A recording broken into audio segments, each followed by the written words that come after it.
We are live, okay. So it is 8:30 and I will bring to order our April 11th, 2023 meeting to order. We have an agenda before us. There is an addition to council and committee reports, 9.1, Marigold report. Are there any other agenda additions? Seems not, I guess. Go ahead, Councillor Christie. I'll move the agenda as amended then. Okay, we have a motion to move the agenda as amended. All those in favor? Carried unanimously. We've pre-circulated the regular meeting minutes of the March 28th meeting. Are there any errors, omissions, concerns?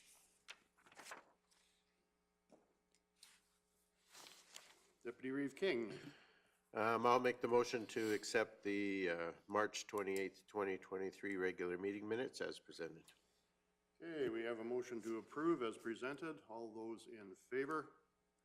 Carried unanimously. Our first agenda item is 4.1, Three Hills Cruise request. Mr. Zier, you're bringing this forward for us? Good to see you again. Good morning, Council. Morning. All right, so yeah, you'll see on agenda item 4.1, Mike's here from administration here, just bringing forward a few RFDs for your consideration. The first one is the Three Hills Cruise water truck request. So this is a request from the Three Hills Cruise Committee for the use of Kneehill County water truck operator, the supply of water, as well as the toolcat. And they are requesting to utilize this equipment for their cruise weekend, which happens in June. So you'll see on the background here, there's Kneehill County currently has a water truck that we can supply up to 30,000 liters, so 2 loads of this truck. They're requesting a total of 60,000 liters of water to fill plastic barricades. This is for the drag weekend to occur primarily on June 3rd. So we'll have some staff available for that if the request is approved. As well, they've requested the use of a toolcat, which is basically a side-by-side unit that we have with a brush on the front, and they've requested to utilize that for clearing of the track and debris and that sort of thing. This is, they've asked for this request in the past, and council has approved it in the past. And you can see just kind of the breakdown of financial implications on here with the water supply and the water truck and operator. I didn't put the toolcat on here because we actually have a county staff member who's willing to donate their time. They're a member of the Three Hills Cruise as well. So there'll be no labor request funds from that. So I'm here for answer any questions if you have any. Does anyone from council have any questions for Mr. Zier? Yes, Councillor Forbes. Just one quick one. So I see that you have the $995. Where is that money coming from? So that is intended to come from operating budget of the salaries, both for the water supply and the water truck and operator. Yeah. Any other questions from council for Mr. Zier? If not, what are council's wishes? Councillor Cunningham. I'll move that council approve the use of the toolcat water truck and operator and supply water to fill barricades for the 2023 Three Hills Cruise weekend races. Okay, thank you very much. We have a motion to approve the use of the equipment and operator to supply the water for the Three Hills Cruise night. Is there any discussion to that item? All those in favor? Carried unanimously. Okay, next agenda item. Ooh, planting of trees. Mr. Zier, welcome back. Yes, thank you. Thank you, Council. So the agenda item 4.2 is a policy review for council to look at. This is policy review 9.7, the planting of trees in Hamlet Boulevards. So just some background, I think council is aware that we intend to review our policies at least every 4 years. That's our scheduled review process here. This one you can see is actually not been reviewed since February of 2002, so it's due for an update and a review on that. So you'll see we had quite a few suggested revisions, actually eliminating the previous policy in its entirety and just kind of putting forward some guidelines that we're kind of proposing to council here to look at. A lot of the same intent is still with this policy. We looked at a couple of different ways of urban forests and that sort of thing, just kind of seeing if there is a possibility of that sort of thing. I think there's definitely is a potential for that in the future as far as looking at restrictions or limiting certain kinds of trees that are placed in the boulevards and that sort of thing, just kind of helping the growth of the community and the urban forests that can be created from that. I don't think we're at that point right now. I think we want to do a little more investigating within the hamlets and maybe have some community consultation, that sort of thing. So for this time, I'm just proposing that we stay with some pretty limited restrictions on what's allowed in there. Just put a definition in there. You'll see the boulevards actually defined now.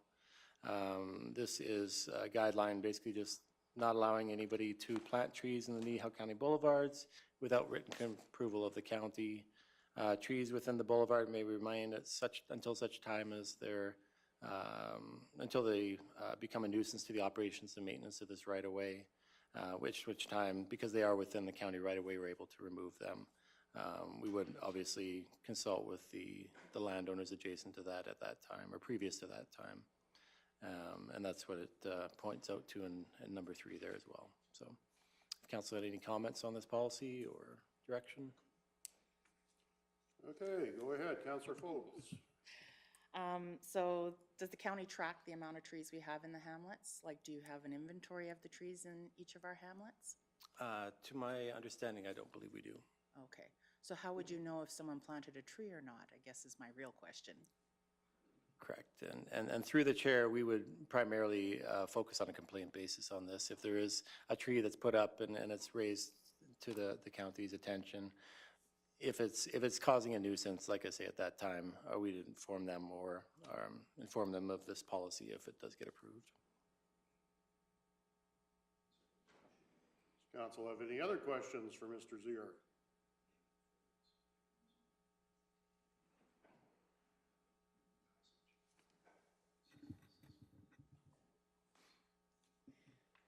Councilor Penner. Not necessarily a question, just a clarification. So for our residents that are listening, we're not saying no to trees in our hamlets because we do like the green space. We're just saying you need to discuss it with the county, put in writing what you would like to plant or whatever, right? Just for those that are listening today, that's, trees are valuable, so. And definitely. So through the chair, that's the intent. The way this policy is written, it is fairly restricted within the boulevard, and the boulevard is considered basically from the sidewalk to the street, if you want to look at it that way. Anything within the county-owned right-of-way. We want to, and the main intent behind that is certain species of trees do cause quite a bit of damage to our underground infrastructure. Poplars in especially. You'll see a lot of municipalities out there, if they do allow planting of trees and boulevards, they're very restricted as far as low, shallow root species and that sort of thing, things that won't seek out the water and dive into the water and sewer systems and start causing havoc in there, so. Councilor Penner. And I think for the most part, nobody is going to plant on that little, the boulevard stretch, but if every hamlet is different, the distances between sidewalk and the street, you know what I mean, there's just a variance, so they just need to be in touch with staff here.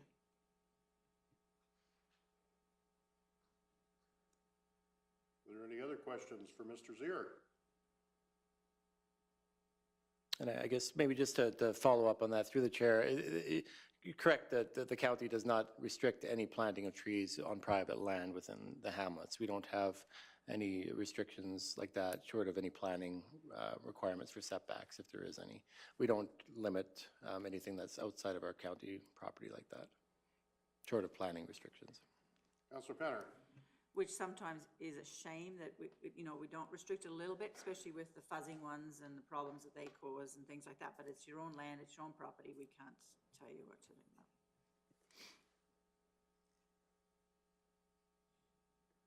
So what's council's wishes?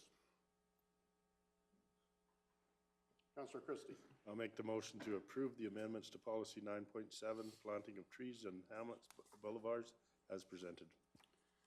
Alrighty, we have a motion before us to approve the amendments for planting of trees. Is there any other discussion to this item? All those in favor? And carried unanimously. Okay, 4.3, Mr. Zier, dust suppression rates for 2023. All right, good morning. So the agenda item point 3 is the dust suppression rates setting for 2023. County policy 13.4 notes that council will set these rates based on the price in March of every year. These rates are for the calcium chloride that we install, as well as the spec crude installations. So I'm asking for 2 recommendations today for the dust suppression rates to be approved as presented, as well as the master rate bylaws to be updated. Just a little background: we did get the new rates. They're very similar to last year's rates as far as the calcium. I think they're identical actually for the calcium, and just slightly more for the spec crude. Within a couple cents. So I did a bit of an analysis. I told you last year that I would do a little bit deeper breakdown of what our costs were with gravel installation, labor, all that sort of thing. It actually comes out to fairly close to cost recovery, which I'm happy to see here. It is a little bit below still, so that's why I've asked for a little bit of an increase, and fully knowing that these numbers are based on a 1-year assessment of really deep analysis of how much gravel and labor we've used. So I would like to have a few more years before we can clearly say that this is close to cost recovery, but that's why I've kind of held the pricing where they are right now. So, yeah. Council have any questions for Mr. Zier? I actually have one, and are there any new dust suppressants coming on the market that you've kind of maybe investigated? Yeah, through the chair for sure. Every year we do get, around this time of year, I wouldn't say bombarded, but we get a lot of folks coming around and showing us some new ideas. We had a meeting last week with a supplier that we're actually going to go a little bit deeper with some of our mag chloride.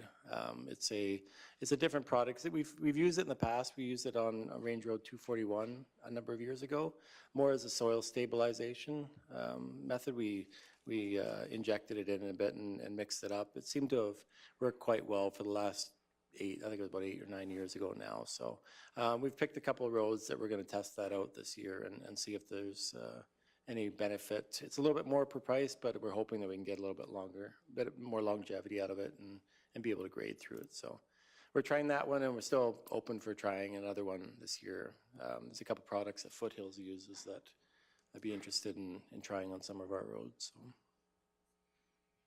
Well, thanks. I'd like to see what the results are, because I'm not saying that we have issues with calcium, but depending on what the weather conditions are like, if you get a heavy rainfall, it doesn't seem to pan out quite as well as what we told. Yeah.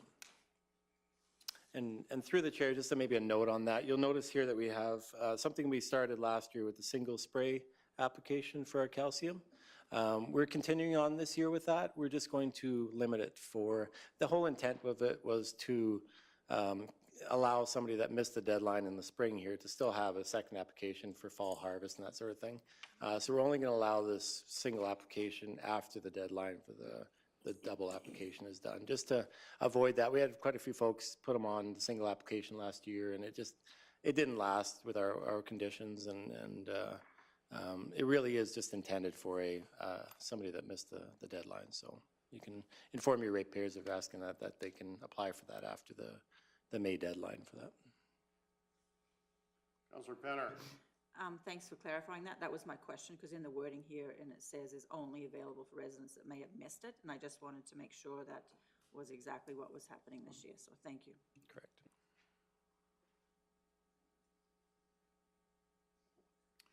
Councillor McGee. I'm going to be the ugly one and say I'm worrying that we're not increasing the rates enough based on the increases that we're seeing in fuel just in the last few weeks. And just inquiring as to, are you being quite conservative in your adjustments for possible increases? Through the chair, so you're speaking primarily of spec crude pricing or both pricings? Both, yeah. Like I say, I think we were, I would say on average about 15 to 20% below this year on our costs, as opposed to what our actual product costs and labor and that sort of thing. I did utilize road builders rates, which are a rate that it's a booklet of equipment and labor rates that are put forward every year for kind of gauging what the cost per equipment is. That's based on a for-profit model. So I utilize those rates knowing that they'd be probably a little bit higher than our rates would be for internal staff and internal equipment. So I say, that's where I won't say I'm 100% confident on these numbers with 1 year's gap, with 1 year's assessment, but at the same time, they're a lot closer than I had anticipated them being. So, and the oil has gone down, our secured rate has gone down from $1.20 a liter to $1.12 a liter. So Great. we've got those numbers secured for the foreseeable future here, any kind of amount we buy from them, so. Good to hear. Thank you. So, okay. So question for you, Mr. Zier. When Yes. we do the calcium application, let's say year after year after year, is there gravel put down every year that the calcium product is placed? Through the chair, if it is on the same parcel, it's probably about a half load, or half amount of the year Okay. prior. Half spread. We definitely put down the full spread, about 275. It equates to about 275 tones per mile level, so whatever that ended up being in the per meter layer. Yeah, so But on the we do put a calcium- full spread of gravel on every calcium that we do, if it hasn't been done the year before.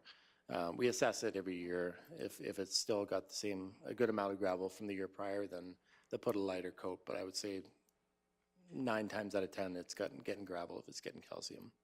Yeah, okay, because I know the spec crude, it can go years without getting any gravel on it whatsoever, so. For sure. Councillor Penner, you had a question. Just a question on the minimum and maximum distance. Did any of that change, or that stayed the same? No, so through the chair, we changed that policy distance in policy 13.4 last year. I believe it was no maximum given for either of those. We did have a maximum at one time for both sites. Sorry, I don't have the policy in front of me. That's what I recall, is that it was no maximum. We had a few folks that went over that maximum, but it didn't affect I mean, we're going out there regardless, so if it's another 25 meters or not, it didn't. Yeah, I'm sorry, I realize this is just for the dust product itself, but I just thought I'd ask that question. I know it's a different policy, but. Right. Just so that, it's nice if we bring both of them together in the future, you know, but Okay, yeah, for sure. just my thoughts. Are there any other questions for Mr. Zier, or comments, or? Councillor McGee. So I'll make the motion that council approve the dust suppression rates as presented. All righty, so we have a motion to approve the rates as presented, which would be $10.50 per running meter on full calcium, $5.25 per meter for top spray application, and $62 per meter on spec crude. Any discussion? All those in favor? Carried unanimously.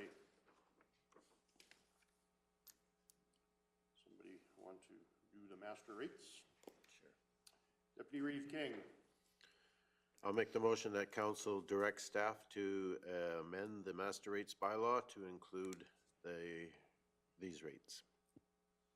Okay, we have a motion to amend the master rates bylaw to include these rates. Any discussion? All those in favor? Carried unanimously. Just a zipping through this stuff. Next one. Thanks, Mr. Zier. Thank you. Next one, 7.1, Bylaw 1880, repeal of obsolete bylaws. Ms. Vanderkool.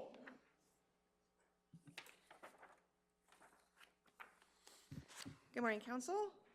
Today I bring you Agenda 7.1. I'll just bring it up on the screen here. There we go. So administration continues the process of reviewing the bylaws and cleaning up old bylaws that are obsolete and outdated. When this process is completed, we will have only relevant active bylaws. The only way to repeal and amend a bylaw is through another bylaw. So in front of you is a bylaw to rescind about 100 bylaws. I'm not going to go through every single bylaw, but this meeting's theme is sale of property.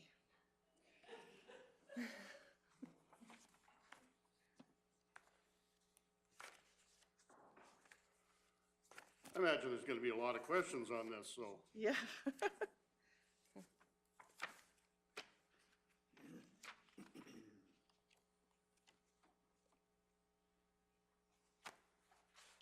Councillor Penner. If nobody has any questions for Cal, I'll make the first motion that council give first reading to bylaw 1880, that being a bylaw to repeal obsolete, redundant, and outdated bylaws. All right, we have first reading, or motion for first reading, shall I say? Any discussion to that motion? All those in favor? Carried unanimously. Councillor Christie. Just a comment that it was quite entertaining because several of those documents were prepared by my grandfather Yeah. in 1944 and 45. Yeah. So I move second reading of bylaw 1880. All righty, we have second reading for bylaw 1880. And seeing as how Councillor Christie commented, I can comment that there's a half section of land in here that I currently live on that was bought in a tax sale in 46. So I might be save that page. All right, so we have a motion for second reading. Is there any discussion to that motion? Seeing as not, all those in favor? Carried unanimously. Councillor McGee. I move that we provide unanimous consent for third and final reading to bylaw 1880. All righty, we have a motion to provide consent for third reading. No? Nope, Wait, wait a second. No, we're good. It's been a while since I've been here. All righty. So consent to hold third. Is there any discussion to that motion? I see none. All those in favor? Carried unanimously. Deputy Reeve King. So I'll make the motion then that council hold third reading for bylaw 1880. All righty. Oh, and may the record note that the consent for third reading was unanimous. Okay, so we have a motion for third reading. Is there any discussion? Last opportunity. See none. All those in favor? And that is also carried unanimously. How many of these you got left, Ms. Vanderkool? I think we're good until July. We're good till July. Yeah.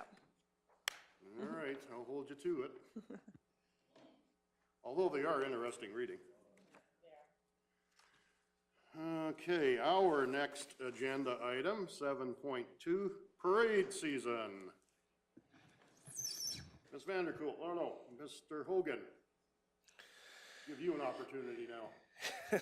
Thank you, Mr. Chair. I think the item that's in front of you is one that we bring forward every year. We have the parade schedules for the ones that council has traditionally considered or attended. And so now that we have those dates, we've brought an item in front of you. The recommendation on the item is to accept for information. However, I think the broader one is to make council aware of the dates and to start to get an idea of if you want to, as a representative council, attend in those events, and if so, who will be going to what. Of course, if council chooses to attend, administration makes sure that there is a vehicle ready and candy with said vehicle. We also have the magnetic name bars and whatever that we make sure are in the, if you're attending, you probably don't need all of council's name bars, but we do make sure yours is in there. So unless you want to be somebody else during one of those parades. But so with that, we do have the dates for Linden as June 3rd, Carbon is June 10th, Acme June 17th, Trochu July 1st, Drumheller July 1st, Three Hills July 8th. So the item before you is which of those would you like to attend, if any? And if so, it's more of who is available at that point. Deputy Reeve King. I'm just going to get dibs in on Trochu, I guess, to start with. I will plan to attend there. We had a wild time last year. I'd also like to attend that one. Well, while we're at it, FCM usually interferes with Linden. This year it will not, so I would like to attend the Linden and the Acme parades. Seeing as how they're both kind of right next to me.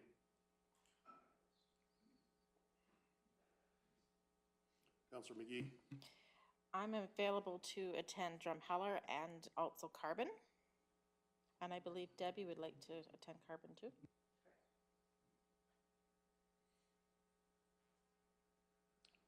Councillor Cunningham. And I will do Three Hills on July 8th, and maybe some others I might hop on depending on schedule. Councillor Phillips. I will also do Three Hills.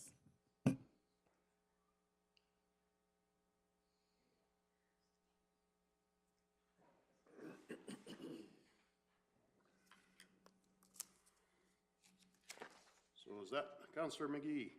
I have a different question though. Sorry, gonna stir a pot here. I would love to see something in addition to or instead of candy that identifies Kneehill County. So whether it's kids' tattoos or I don't know, something still, but if we could add that, I think it should be, I really would like the kids to notice that Kneehill County is an entity and that we get our education to those young people through this way. It doesn't have to be much, but if there's a possibility for that to be included, I think that would be a really nice addition to what we're doing.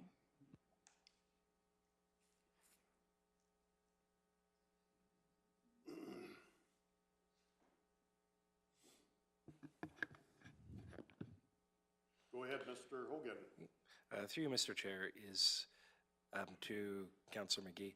Are you looking at something replacing candy or in addition to? I think an addition is fine, so, you know, just have the odd piece. We don't have to have a high number of them, but so there's just a few things out there that go out with the candy that identify Kneehill County. Okay. Yeah, or even smaller.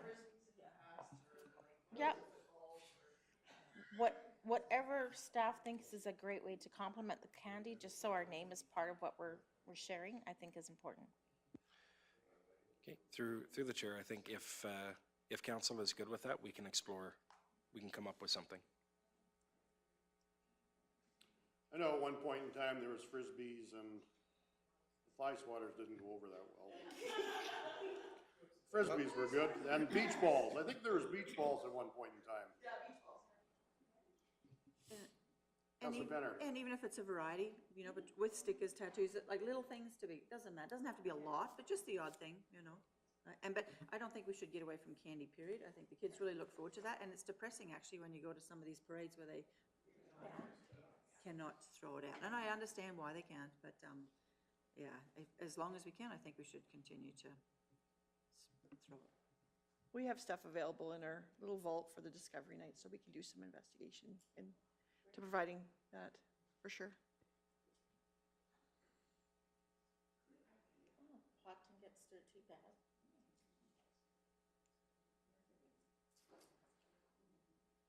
Okay, would someone like to see for information? Councilor Cunningham. I move council receive for information the 2023 parade season report. Okay, thank you very much. So we have a motion before us to receive the report for information. All those in favor? Carried unanimously. And we're off to our next agenda item, 7.3. Welcome, Ms. Anderson. Anytime you're ready. Good morning, Council. I bring for you this morning a request for decision on our annual Ratepayer Evenings. So just a little bit of background, Kneehill County annually hosts public engagement with residents through Ratepayer Evenings. The events provide a family-friendly opportunity for residents and ratepayers to come and engage with council and staff, ask questions, and provide feedback. The event will take place like a trade fair. Each department has their own booth with department-specific information. A catered supper, kids' activities, and prize draws will also be provided, and new for 2023, we're going to incorporate a Ratepayer Night feedback survey so we can gauge the event's success and determine potential improvement for future events. So these events have been held in different locations throughout the county since they began in 2019. In 2019, we did Trochu and Acme, and then, of course, there were no events due to COVID for a few years, and last year we did Torrington and Carbon. So some location options for 2023, we've got Three Hills, Swalwell, Wimborne, and Sunny Slope. And administration is suggesting we host these in June again, keeping in mind that you have the renewable information session on June 12th, I believe.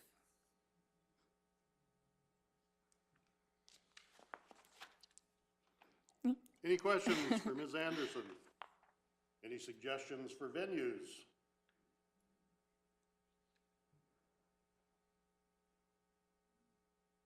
Councilor Penner. I do enjoy using facilities that we own as a county.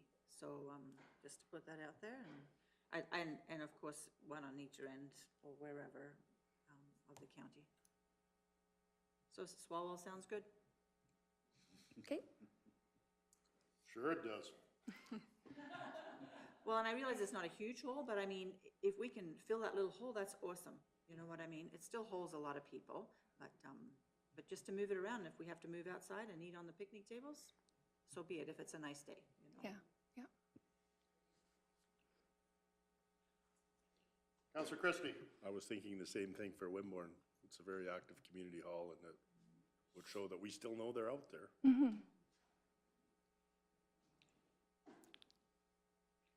So as far as a meal, we're looking at a caterer or, yes? Yes, yep, just like last year. My memory's not that good, but it must have been a good caterer. Councilor Cunningham.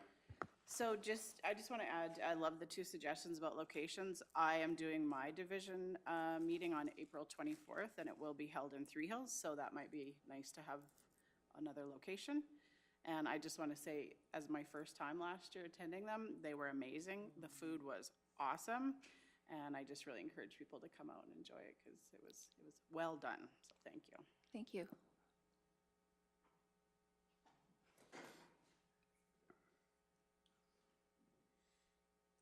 So is that enough Councilor McGee.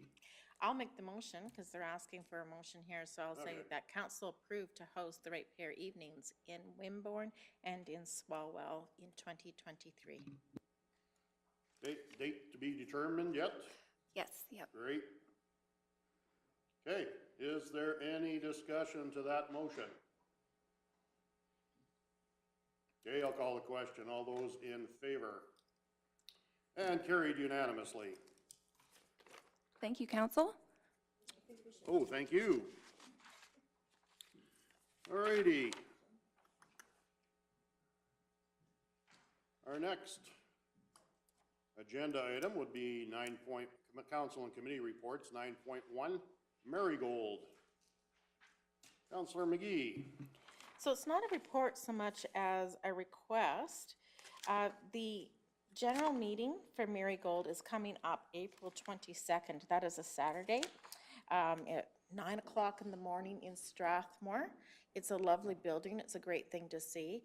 Unfortunately, myself and our alternate, Carrie, are not available due to family commitments that we had already made long before the date got to us. So we are hoping maybe someone else might be interested in representing us at the AGM.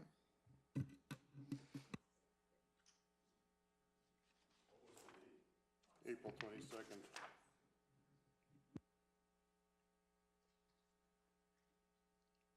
Any volunteers?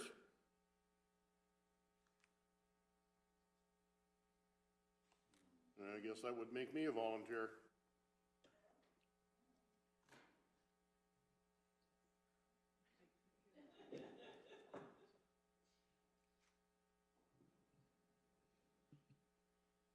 I'm just gonna say I have family commitment that day as well, so.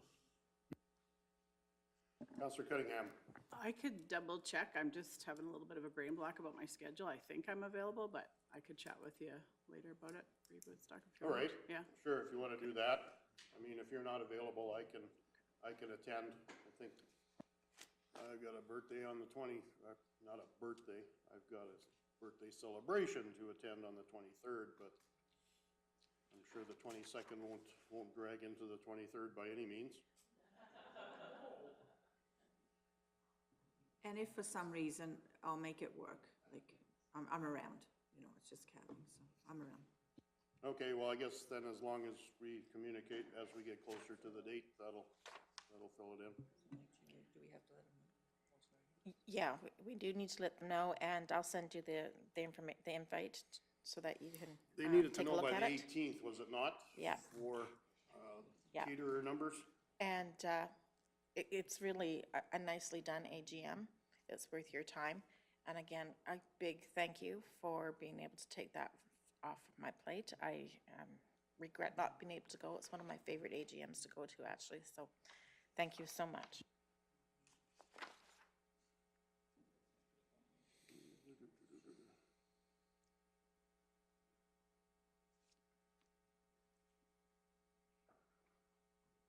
Okay, they need to know before April the 17th, so. And that's if you're just spending or having the luncheon after. Okay. All right, does that should have a motion to receive for information, I guess. Deputy Reeve King? So I would make the motion to receive the council and committee reports as presented for information. All righty. All those in favor? Carried unanimously. Next agenda item is council follow-up action list. It's been pre-circulated. A lot of things are completed. Councillor Cunningham. So I'm just wondering if I can get a bit of an update on the Eastwater surveys. I think they were to be in by April 10th, so just kind of wondering, follow up on that and where we go from here. Yeah, thank you. So through the chair, we did, you're correct, Councillor Cunningham, the survey for the Eastwater did end yesterday, April 10th. We have not done the final tally yet of what we've received so far. Council will see that information come forward in a future meeting. I know that we didn't receive all of our responses. Definitely hadn't received the 85 that we were looking for there. So we're going to have to do quite a bit of follow-up with the residents. As I mentioned before, we're actually going to follow up with all of them just to make sure that the information received from them is accurate, that the survey went well. Like, we want to make sure we're 100% on this. So I expect that this will probably not come back to council for at least a month, if not a month and a half, before we can actually have the data collected and the results tally, so hopefully that answers your question. Councillor Cunningham? So if somebody kind of hears this or realizes they missed the date, should they just call in? Yeah. Correct. So through the chair, we will, like I say, reach out for everyone, but if there's somebody that wants to confirm, I know we received a couple surveys duplicated throughout this process, so like I say, we will follow up on them. If they like to, they can definitely call the office here and confirm that we've received it, or they can fill it out again. So is that scan code, would it still be live, or did it like shut down on? I believe that we've ended that right now, so we will just take all these future ones in person or over the phone.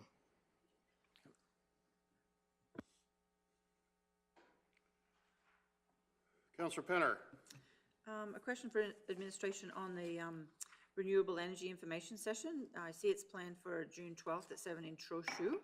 Have we reached out to the ag societies in the different communities to support us in this way, or to spread the word, or has there been letters sent to the different ag societies?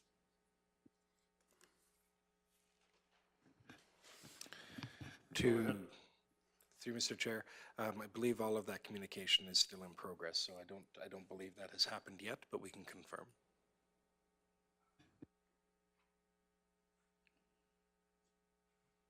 Are there any other questions dealing with council action item lists?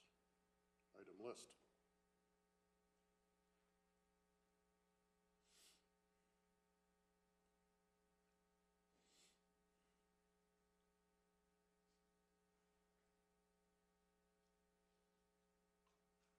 Councillor Christie? If not, I'll make the motion that we receive for information the council follow-up action list as presented. All right, we have a motion before us to receive for information the council follow-up action list. Any discussion of that motion? I shall call the question. All those in favor? And that is carried unanimously. That brings us to the end of our agenda, open agenda. Well, not actually. We have a delegation coming at 11 o'clock. So we don't have anything in closed session. Am I correct on that, Mr. Hogan? You are correct, Mr. Chair. There are a couple of short things that we can bring to council's attention, though, if you would like. Sure, Related to why that not? We delegation? got till 11. Okay. We are we are attempting to see if Accurate can arrive early. So in an effort to bring that sooner. So we'll check on that. The one question I did have for council is we are, of course, doing our all-staff day on the 21st. Just wanting to ascertain council's willingness or availability to host breakfast that morning. Knowing that hosting does not include needing to cook. It was a lot of fun last year. I would love to be there. Okay, so I can generally take that as a yes then. I'll pass that through to the committee and then we'll send out details closer to the date. All righty. It is an opportunity to meet and greet our employees that we don't see on a regular basis, and to be seen, I guess. And we do have, in advance of the Accurate assessment session, I'll turn it over to Ms. Barney. We do have some high-level information that we can share with you around some of the some assessment as it relates to renewables. All right. Anytime you're ready, Ms. Barney. Thank you so much.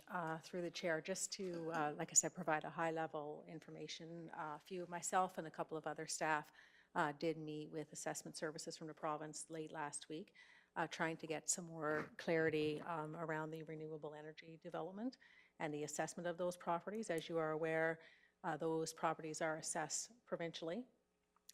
So we did, I will say that understanding that they are assessed provincially, that is the body that will be in the best position to provide council with more detailed information and added context. So we have requested formally to have their representatives come and speak with council and provide additional details. We will acknowledge, though, that they've indicated that is a very popular request these days. So we will do our best to try and expedite that, but we will have to fall within the timelines of their availability as well. During our discussions, they did indicate, as we are already aware, that the land for those developments are assessed at not the non-residential market rate. They're seeing some appeals in relation to that, so we'll hear more on that, I'm sure. They talked about the fact that there is a specific amount of land, when we look at wind in particular, that's allocated per turbine, that's reassigned from agriculture to non-residential, similar to what you would see with well sites today. However, the individual that we spoke with was unable to provide additional clarity as to the exact footprint that is taken into consideration there. She did note that she believes that access roads are incorporated into that calculation, but again, not any finite details, which I'm hoping they can provide council with once we have a presentation from them in the near future, I hope. They also indicated that on the assessment for renewables, there are a few factors that are taken into consideration. One being the project cost, of course, minus any non-assessable costs that are included in that project cost. So that ranges between 10 to 25%, depending on the type of development. So an average there of about 18%, they said, is what's deducted there. The assessment year modifiers are also taken into consideration. We look at the depreciation. For the depreciation of those developments, it starts at 75% for approximately 7 years, and then bottoms out at 20% over the next 17 years. So it takes a 24-year span before it reaches the bottom of its lowest level of assessment, so at 20%. She also noted that those developments do not include education requisitions as they are energy generation. So those were the pieces of information that we were able to acquire last week. Like I had alluded to, there probably isn't a ton of additional information outside of what we may have already been aware of, but we will be working diligently to see if we can get some folks in here from the province to really provide that added context for council. Like Mr. Ogan had alluded to, we have accurate assessment coming in this morning to speak to the components that they assess, and we are also working diligently to see if we can expedite their arrival here this morning. And with that, I'm happy to take any questions, although I'm not sure I can add extensive context based on what was provided to us at this point. I guess I have a question for you, Ms. Barney, and I'm pretty sure you're not going to be able to answer it, but is there a way to average out the tax bill over that 24 years? I mean, I know we're going to get more at the beginning, basically zero at the end, but because the province is doing the assessments, is there a way to do an even amount? It would probably be advantageous for us to get more in the end than at the beginning, but that's just a question I have, and I don't know whether that's even possible. And it would depend also on the energy company, whether they would be willing to go into a long-term contract like that. Yeah, through the chair. That's not something I have a full answer on for you today, but it is definitely something that we can look at exploring to see if that is a potential option going forward. Again, I believe it would require some of that conversation like you had alluded to see if that's something that industry would be interested in as well. And then we'd have to look at our side to see how we would accommodate that if possible. Yeah, okay. Just thought I'd throw it out there. It would be more even for us. At least we knew what we would be getting for taxation. But, okay. Councillor Penner. So just in regard to that too, the 20%, is it on the initial cost or the initial value they put on it, or is it on a depreciated value? Is it changed each year? Through the chair, that's a really good question. And again, if I was answering it, I would be taking a guess at what that looks like. Like I said, the individual we spoke to last week was limited in some of the information they could share. But Ed reassured us that once they come to spoke with council, they would bring more than one of them so that they have that robust overview and are able to provide those responses to those questions because they'd have representatives from the various components. Thank you, and I look forward to that discussion. Hopefully sooner than later, but of course, the time frame. Councillor Cunningham. So I don't think, like you mentioned, you can answer the question today, but I do get asked quite a bit, like what the county has generated in revenue from the wind to this point, but we can't answer that at this time. Is that correct? Through the chair, yes, that is correct. I don't have that right at my disposal right now. That is something that I could probably get to you this week, but it's not something I have right at this moment.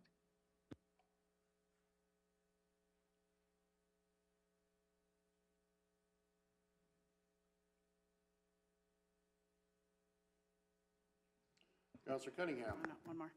So I guess I would have to say that that is very frustrating to me in terms of the province. We have these companies that are coming out and holding open houses and making grandiose claims of what the county is going to receive in taxes.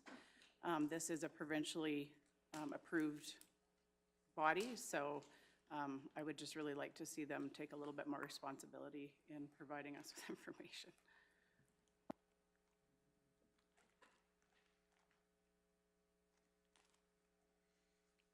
Councillor Christie. I think the comment on that, or my reaction to that would be more transparency where they tell us up front, because you can bet they know the numbers before they ever do the development.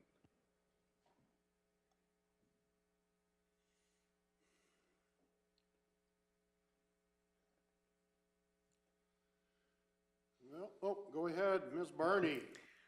Through the chair, one of the pieces that we've also requested that they incorporate in their presentation is in relation to reclamation of land. So we want them to be able to provide council with an overview of what to date is the plan on that, what will that look like going forward, acknowledging that there are specific bodies that hold the responsibility for that, but we've seen varying degrees of accountability and we want to have that discussion as well. So that will also form part of the presentation once they've come to speak with council.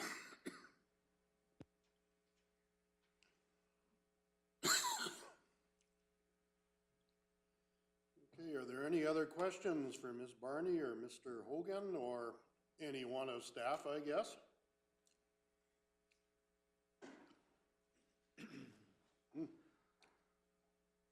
Deputy Reeve King. So I know that we've had some conversation in an informal basis around addressing some of the issues in our own land use planning documents. And I'm wondering if there's sort of a general interest within council to address some of what we see right now as issues out of our control, but still might be worthwhile having some conversation in our land use documents related to, such as site selection, land quality, and some of the issues that we have, even though we know that it's frustrating and they're ignored, but we do maybe. One of the things I heard is that they do take into account our planning documents when they're approving these. And if our planning documents are silent, then they don't pay any attention. So perhaps if we had something within our documents and they were in place when these projects are being evaluated, that there might be an opportunity for us, A, to have a voice at the table because there's something in our documents, and B, they might actually consider what we have there. So that would be my question. First to council and then to administration. So is there, I see lots of nodding, but is there a general consensus that's something we'd want to do? And then I guess the question would be to administration process-wise. Councillor McGee. I agree with you. I think it's critical that we do it, and I look forward to that conversation.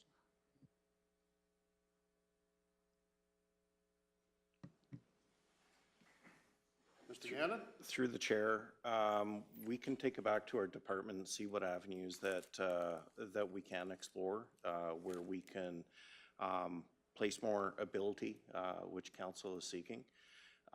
We are quite governed through the MGA and through others, what we can and cannot do. So this is one of those items that we'll definitely have to take into consultation and find out what avenues are available to us.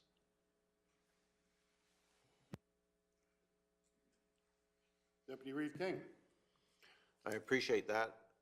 However, I'm going to say as a counselor, I'm going to push hard on this one. And so if there's any avenue, even if they say it's likely to be ignored, I want us to consider it, and I want us to look at it in terms of whether that might give us some leverage or not.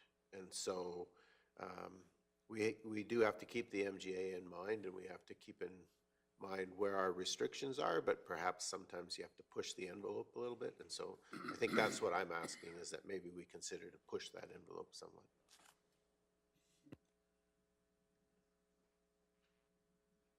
Councillor Cunningham. So I'm 100% in agreement with Deputy Reeve King. I think those of us that attended the RMA got a very clear direction that that's what the government is looking for.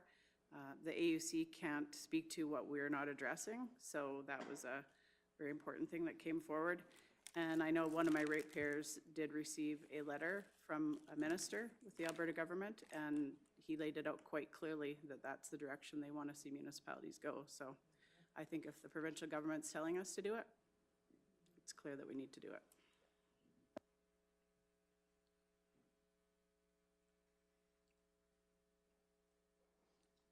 So I guess the consensus would be to push a little harder and see if we can get that in the land use bylaw and the municipal development plan. Councillor McGee. I'd also like to reiterate, we feel an urgency for this. So, sorry, administration, but we want this to be a priority.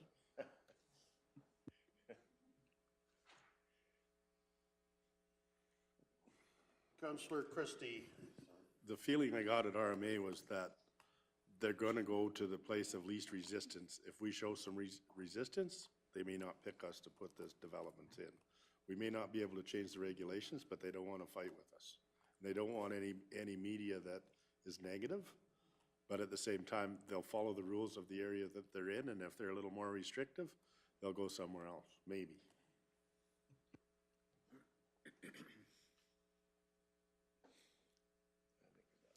Deputy Reeve King.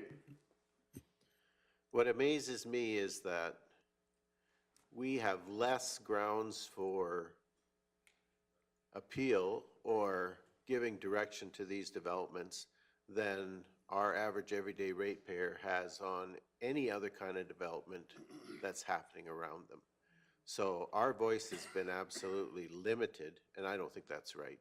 And so if we maybe go outside and color outside the lines a little bit on this and put some things in our planning documents that maybe might not be considered as 100% acceptable, I think the other municipalities that I talk to are considering doing the same kind of thing because they're tired of this and they want to have a say. And so I think it's important that, as Councillor McGee said, that we put some urgency to this and that we move this thing forward. Maybe the government's not going to like it, but too bad. Our ratepayers are asking for this. I think we need to be listening. Mr. Gannon. Through the chair, thank you very much, Council, for all your comments with regards to this. It does come at a very good time with us reviewing our MDP right now, where we can take this information forward and you can review to make sure that it aligns with your requirements. We will look at the legal applications of what you're proposing to ensure that Council has all the pros and cons that we can find with, and then be able to ensure that we're moving forward in the visionary direction.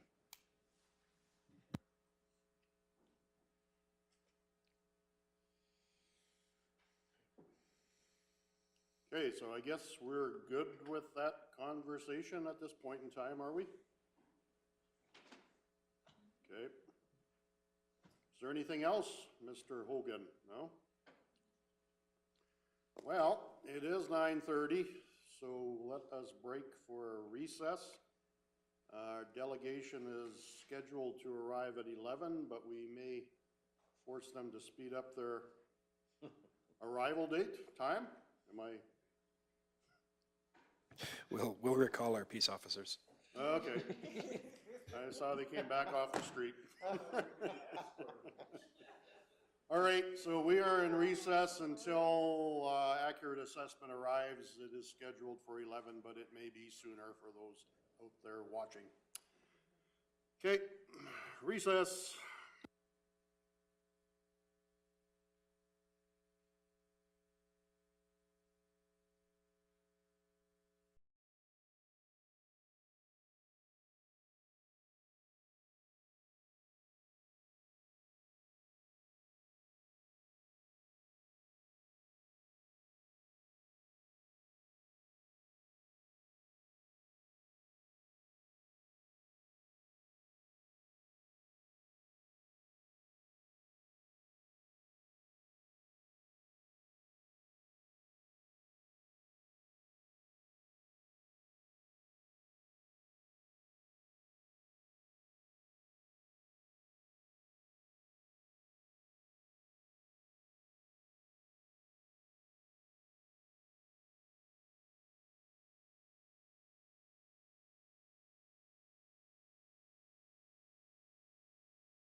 too. It's like, we're gonna hammer through this.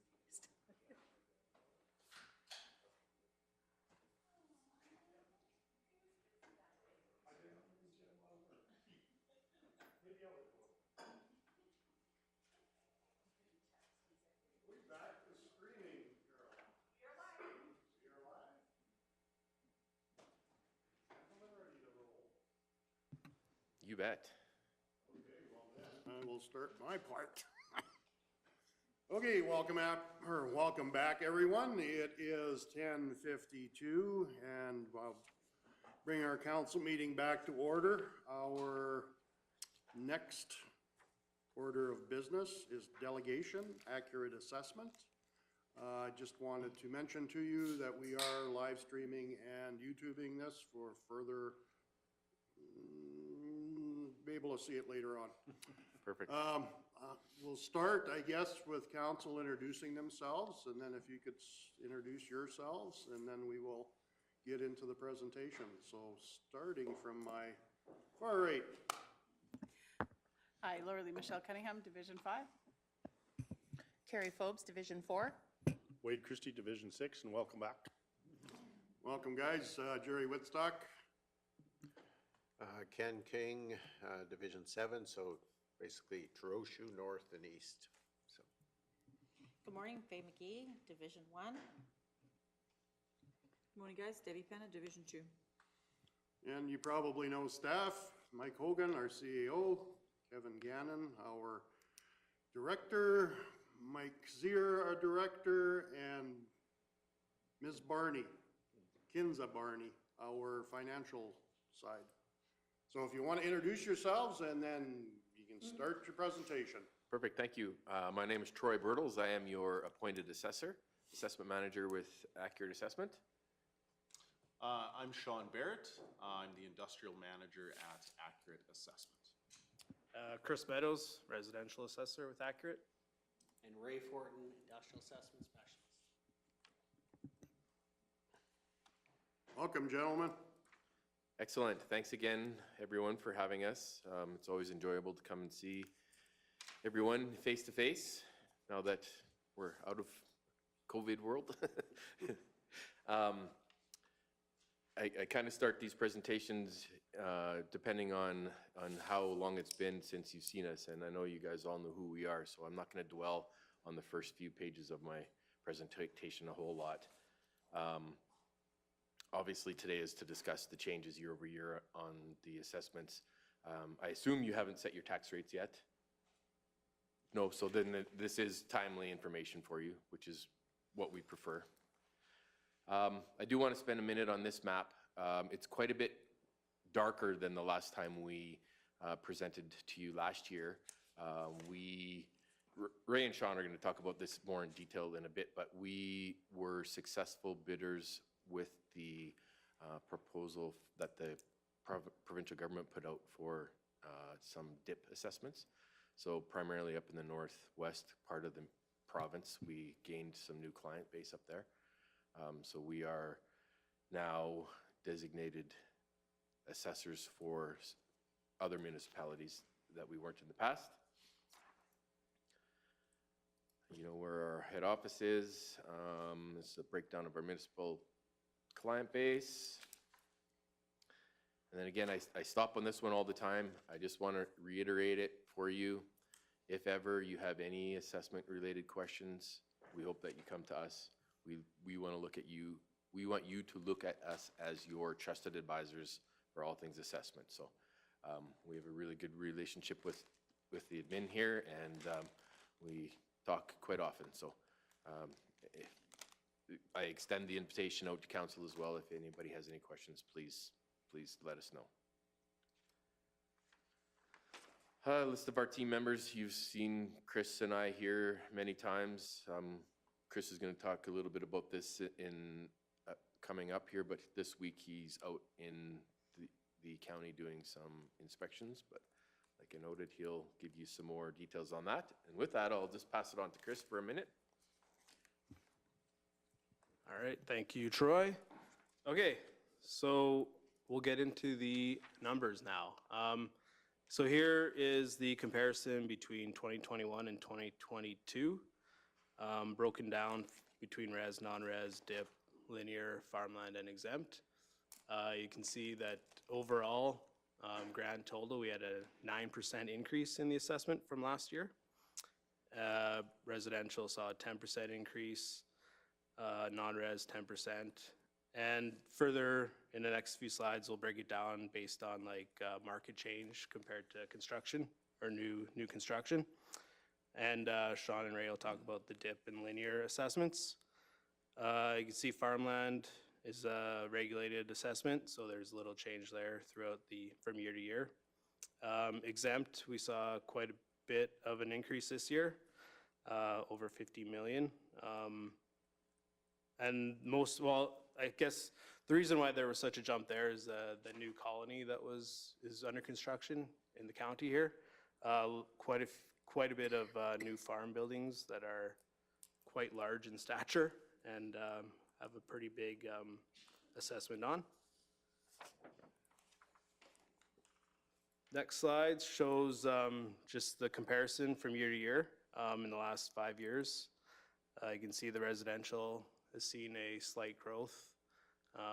Linear and dips, a little bit of downward trend, but coming up this year. And then again, that exempt saw a fairly large increase.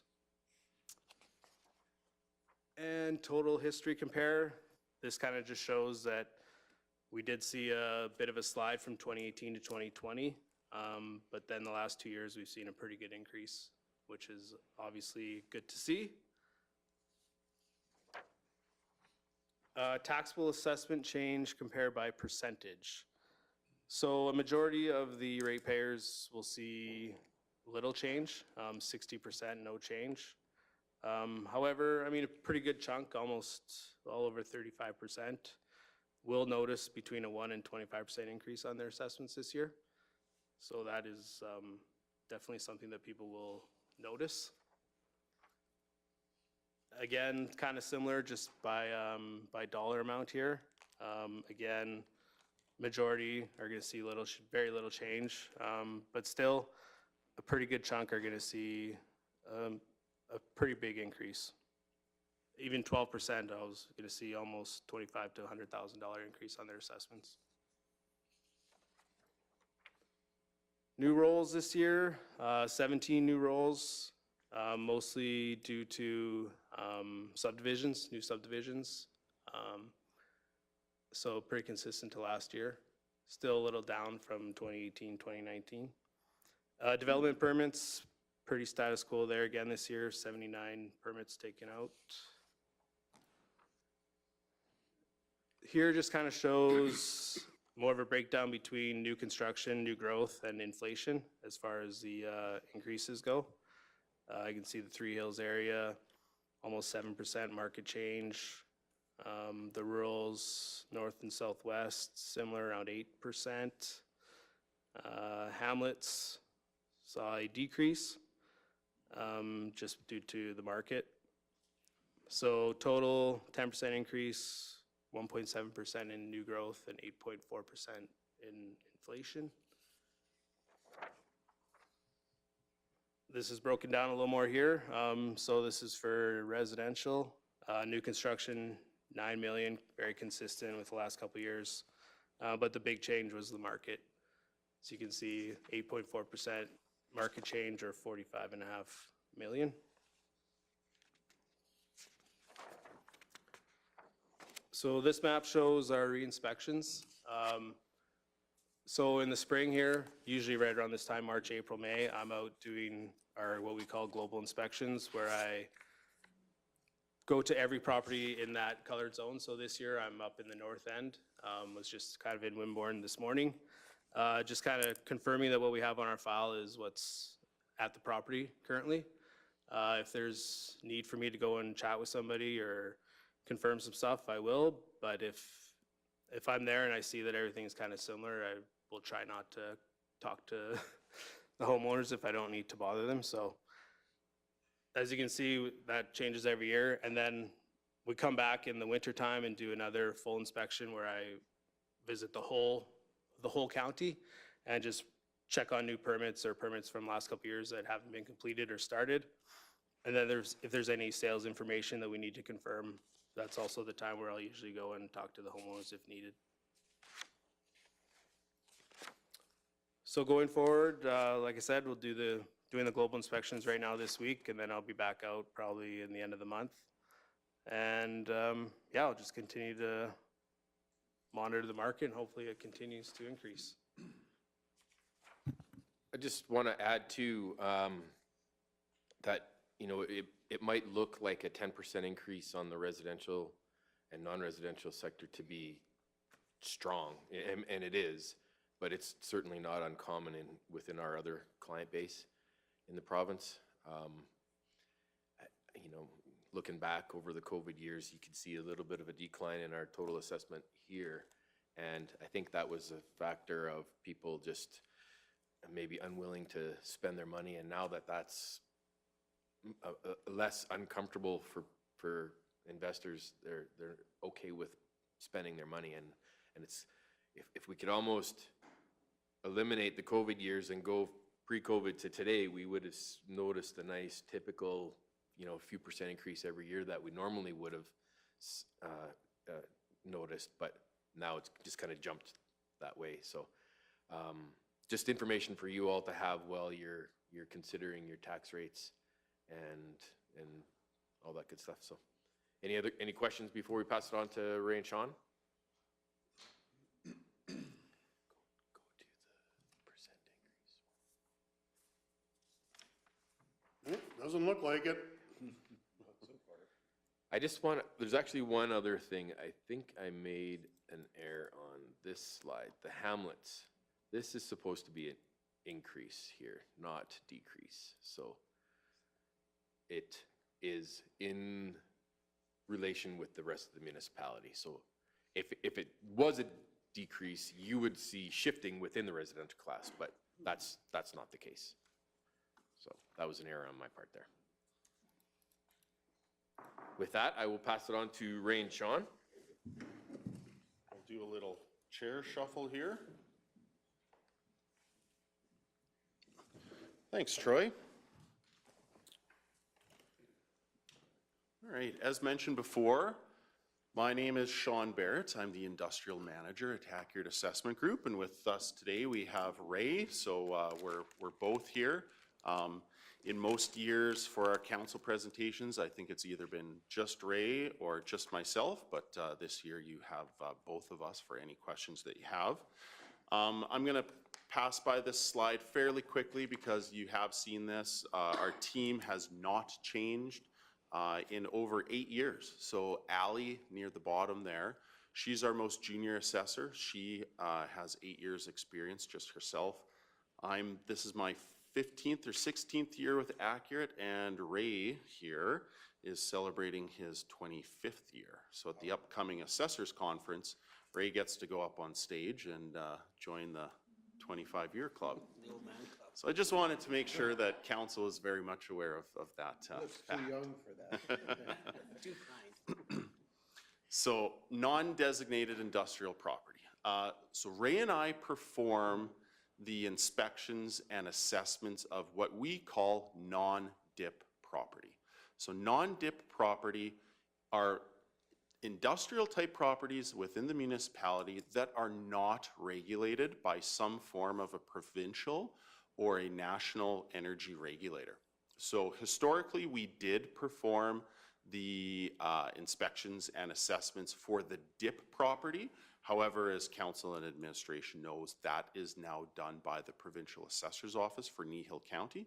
However, there still is a bunch of different facilities that are not classified as dip property, and we visit and inspect and send requests for information. We go through those properties on an annual basis. So those are your high throughput grain terminals, your Cargills and Grains Connect and Viterra, and of course we have the Solitaire facility, the Bitcoin facility just north of town. Those are a couple examples of the properties that we look after. So those assessments, when Troy and Chris showed a chart of the impacts to the municipality, The non-designated industrial property assessments fit in the non-residential category. So that's the category that those assessments fall under. However, we can still speak to the impacts to your DIP assessments and your linear assessments. So this chart here shows all of your DIP assessments that are not linear property. So this would be all of your surface improvements. So this would be a separator site at a well. This would be an oil battery. This would be a compressor station. And we did see an increase in the assessment in 2022. And this was because of two factors. So the first, since DIP assessments are regulated, there are annual modifiers that are set by the minister. The modifiers in 2022 for DIP and for linear did see some increases. So the prior years, during the COVID years, it was fairly stagnant. There was some significant increases to those modifiers this year. So it's not all growth. So that the increase in your linear and the increase in your DIP is not just because of new capital construction and new sites. Part of it is because of these modifiers. For the DIP, the modifiers went up by about 6%, but your total increase was 9%. So there was some growth. There was a major facility project at the ATCO carbon gas plant. They had a compression project that was captured for the 2022 assessment. So that did add to the increase that you see there. And moving forward, Ray's going to talk about some of the initiatives and where we are at in regards to DIP property. Yeah, thank you. So we've spoke many times in council before about the model review previous. Of course, we know that the model review consultation didn't occur.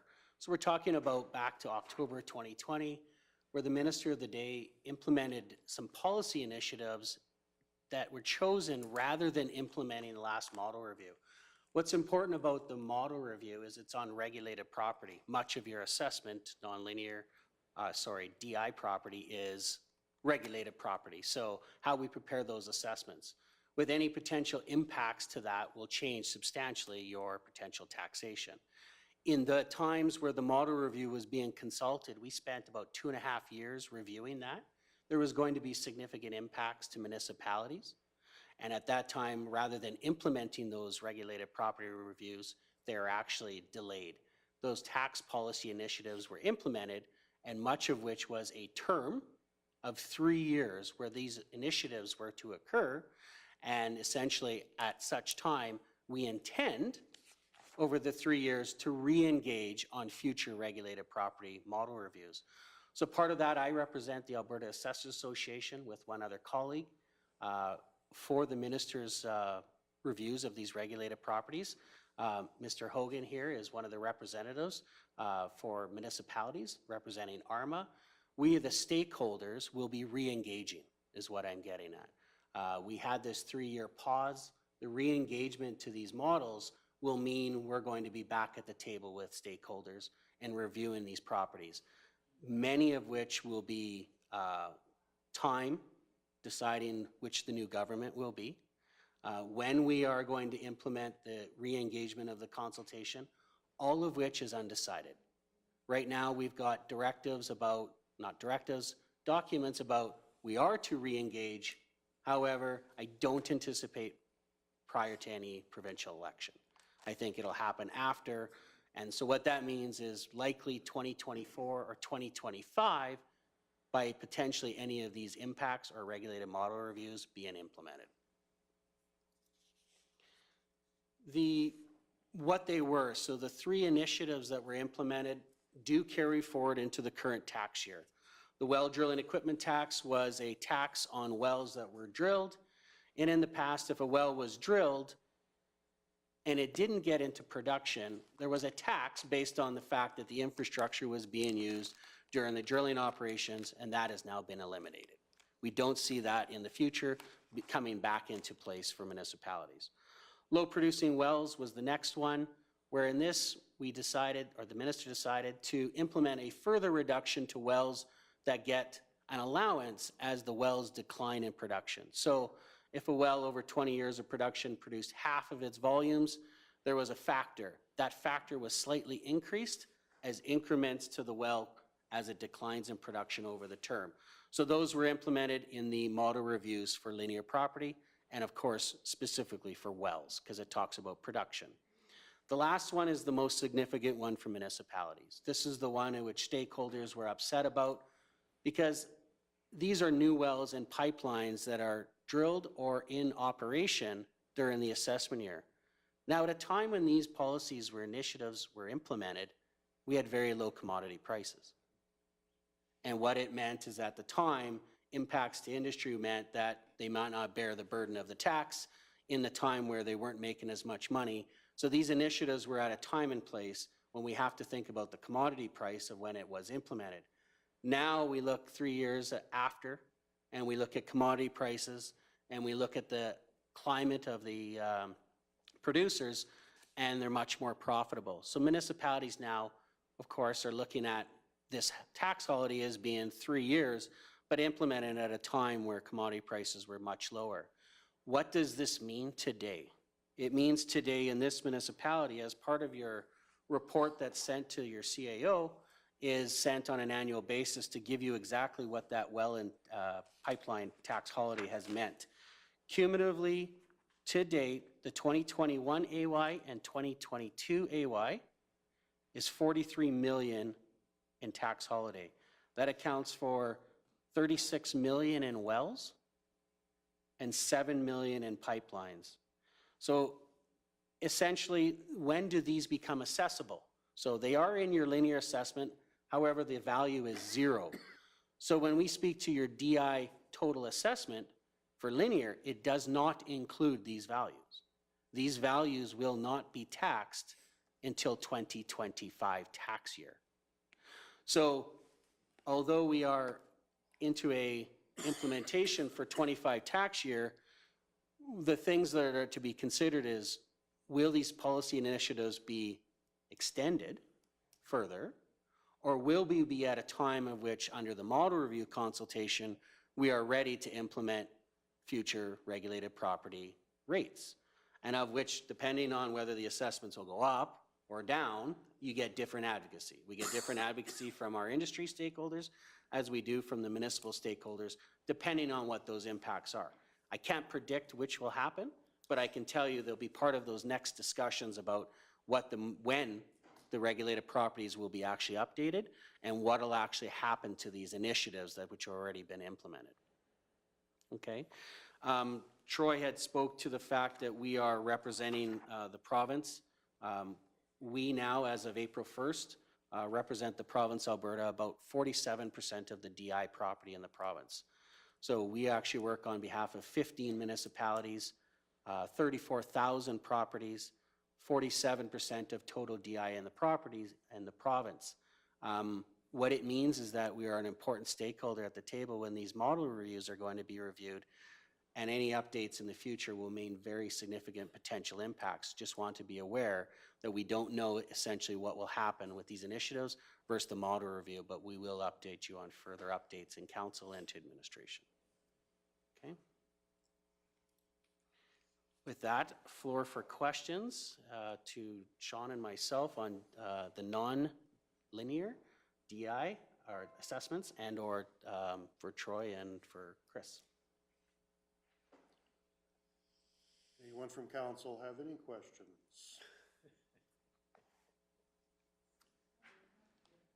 Councillor Forbes.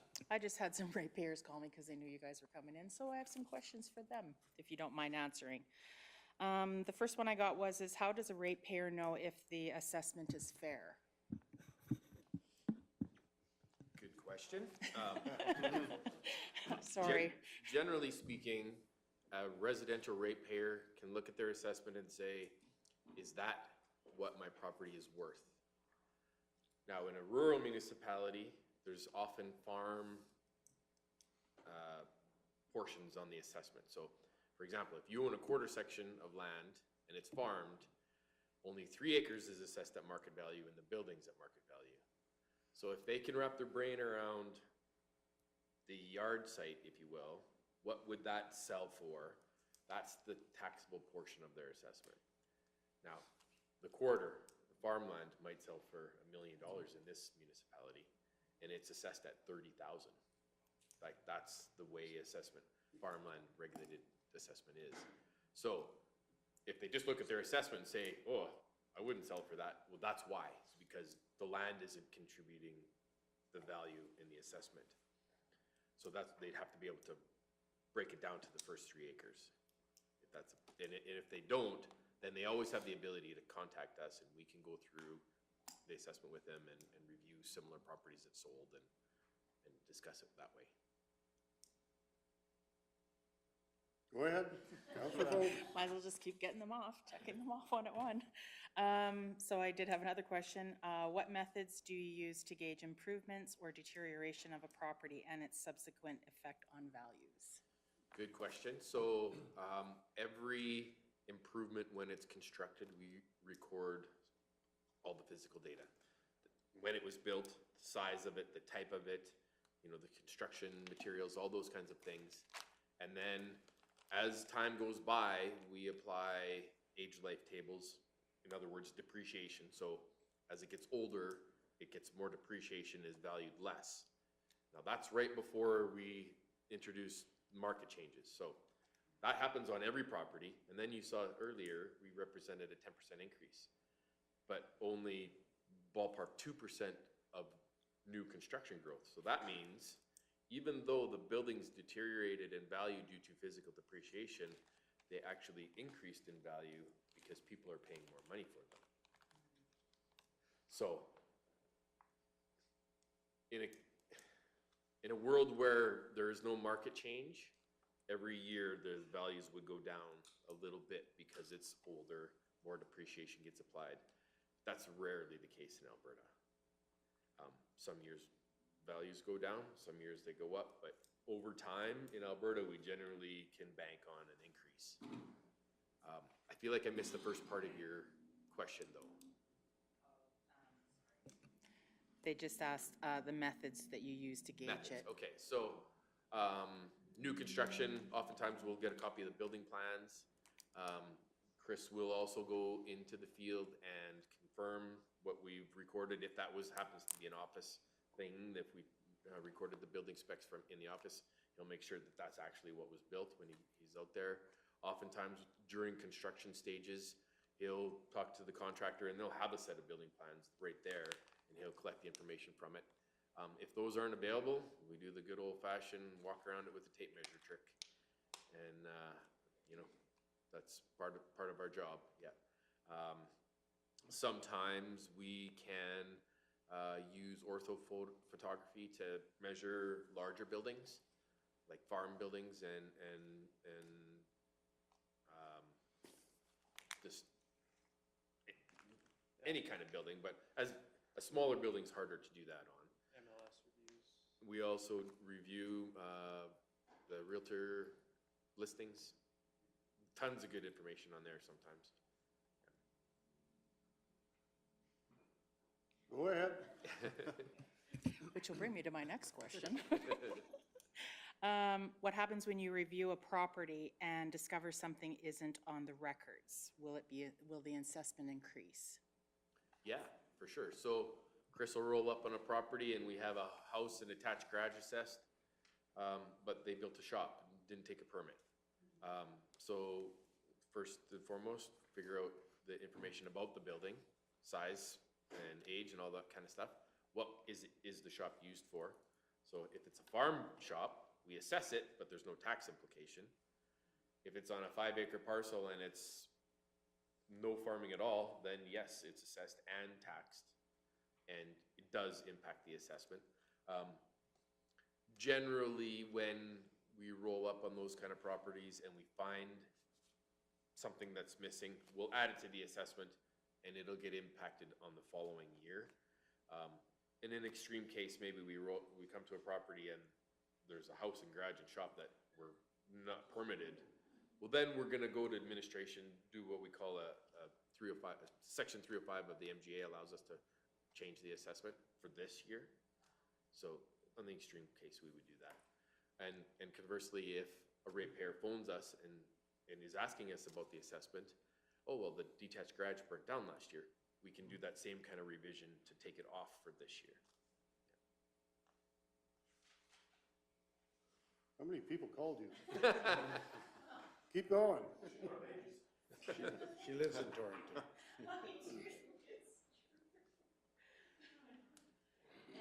So my next question really is, if you walk up on a property, say you come to my house in the Hamlet of Torrington, and you see something, as a ratepayer, do I deny you access to come in and have a look, or what, how does that work? Because I did get that question. Yeah, so under the Municipal Government Act, we do have authority to enter a property. And you are, as a property owner, required to supply us with whatever information we need to produce the assessment. Now, I'm not gonna phone the RCMP and say, hey, this guy won't let me in his house, right? Like, we're not gonna do that. So we would use our expertise to guess or estimate what might be there. It's not uncommon that we come across property owners that are unwilling to discuss with us because we're perceived as the tax guy, right? Nobody likes to pay taxes, so get off my property. And we do, yeah. We're not gonna say, well, it says right here, we're allowed to. You know, we're not about to get in a fight with them. But we do still need information to calculate the assessment. And if we're unable to get it from the property owner, then we'll estimate it. There are other scenarios, though. In urban municipalities, we send request for information letters to all non-residential properties, and that is to collect rent rates, vacancy rates, expenses, all that kind of stuff. And the act is, it goes a little bit further and says, under the other section of the act, if you don't, provide all this kind of information, your right to file the complaint is dismissed. So they might say, no, I'm not gonna give you this information, and then say, I don't like the assessment, file a complaint. Well, you can't have it both ways. And there are some properties in the municipality that we send RFI letters to, mostly the non-dip properties that Ray and Sean talked about, because most of them are several millions of value, and the assets change easily, and there's no way that we could drive up there and say, that's a new blending unit, and it's worth X amount without the owner providing us that information.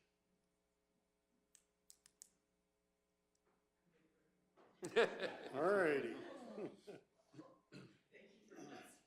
You're welcome. Anyone else? No. Councillor Christie.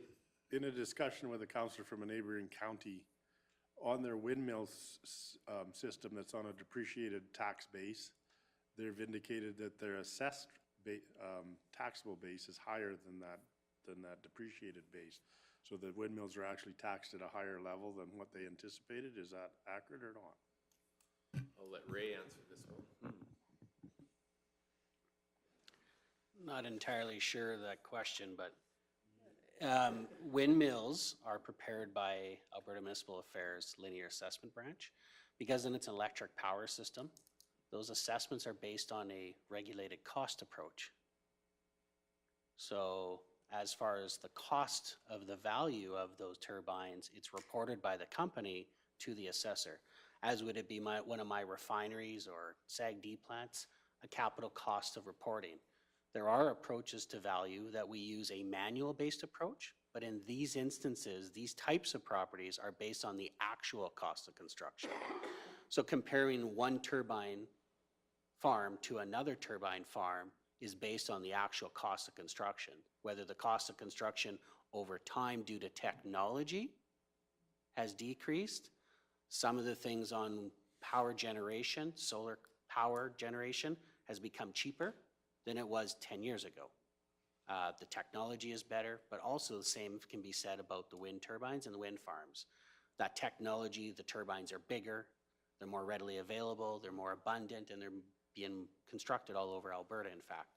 So it could be a nature of the fact that at a time at which that turbine farm was constructed, a cost per megawatt, because there's sometimes they're about 1.5 to 4 megawatts, might have been more costly back in those days, but it is based on the cost of construction. So the only thing I can tell you is that time would have dictated maybe the cost of turbines being cheaper today than they are actually prior 5-10 years ago.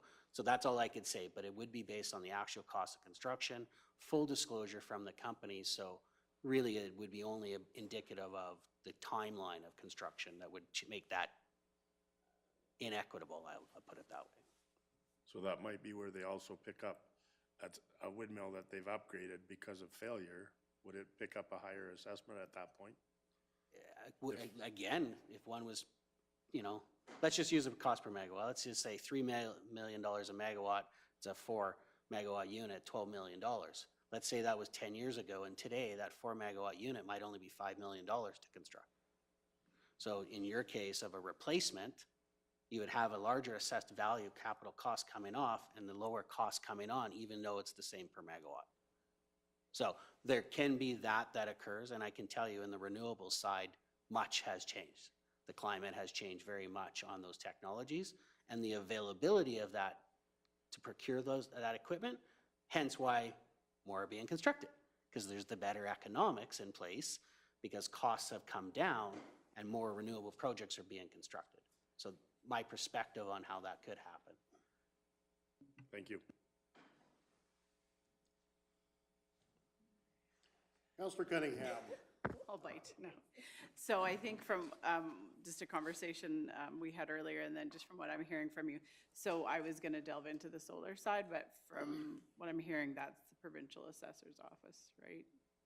That we need to ask for more clarification.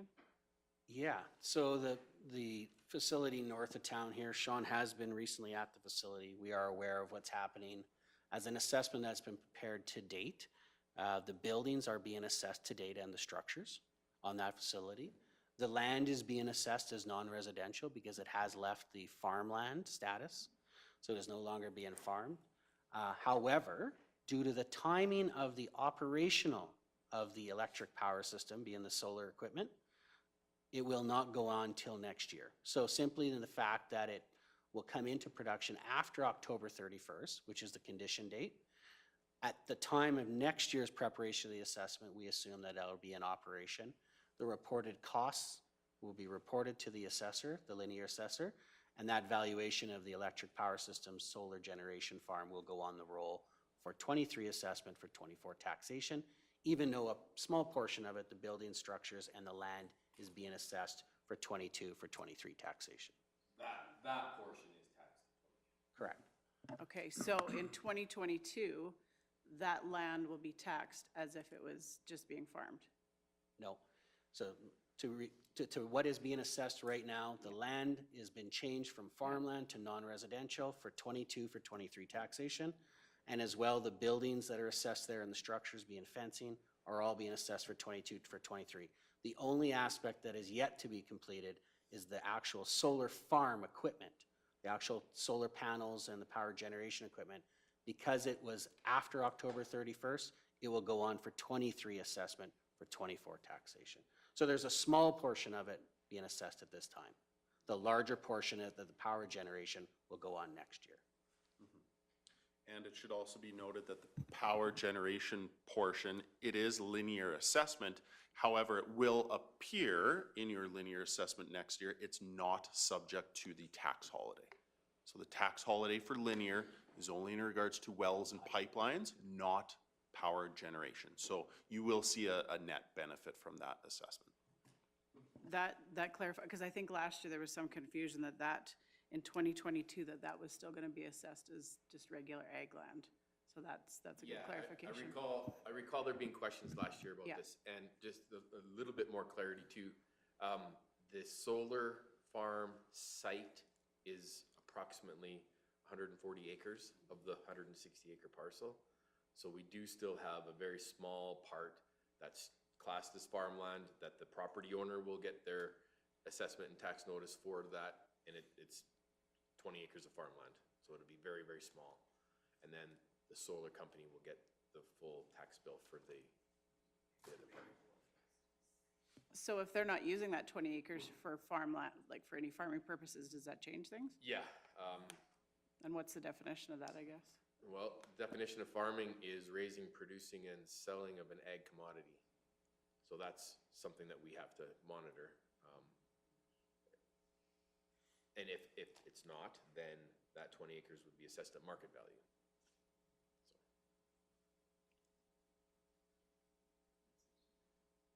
Okay, so throw another question at you then. You've got 140 acres that is a solar development, 20 acres that is farmland but not being used as farmland. Now we throw 10 sheep in there. And they get out into the solar area. Where's the assessment go? Well, 10 sheep on the 20 acres would constitute farmland. Okay. If they got out and were grazing in the solar, that doesn't. That's, Let's say they multiplied and there's 50 of them. yeah. They are sheep after all. Uh-huh.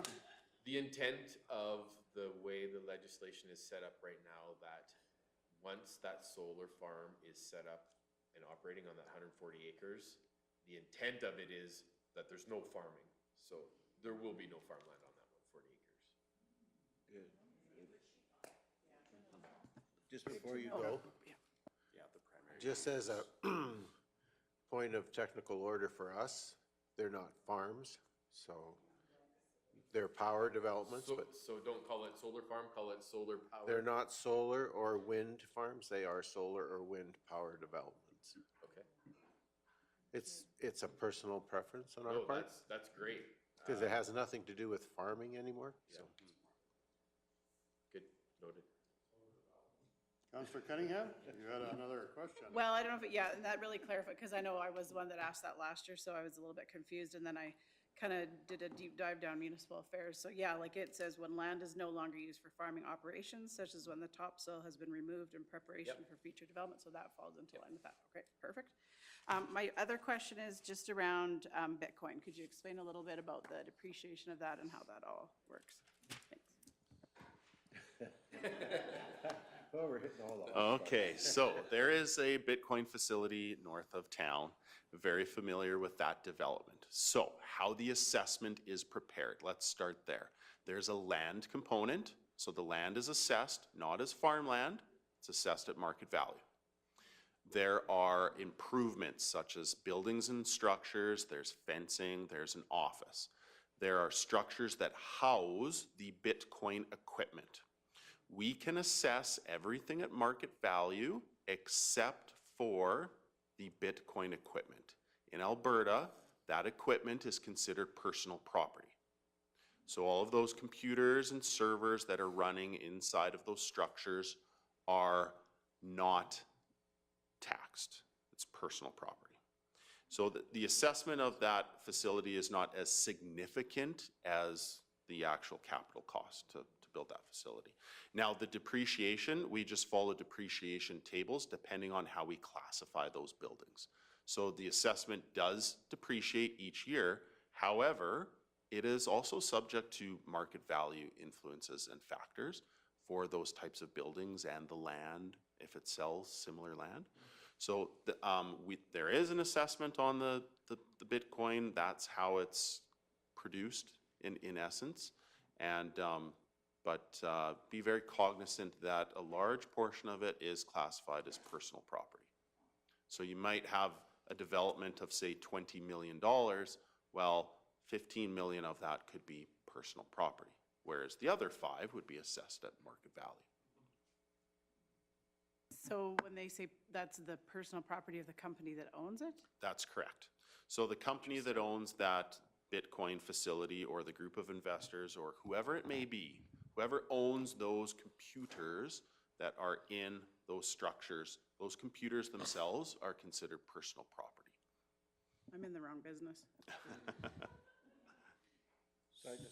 Yes, go Just ahead. as a follow-up to that then, so computer equipment for all business is considered that way or just for Bitcoin mining?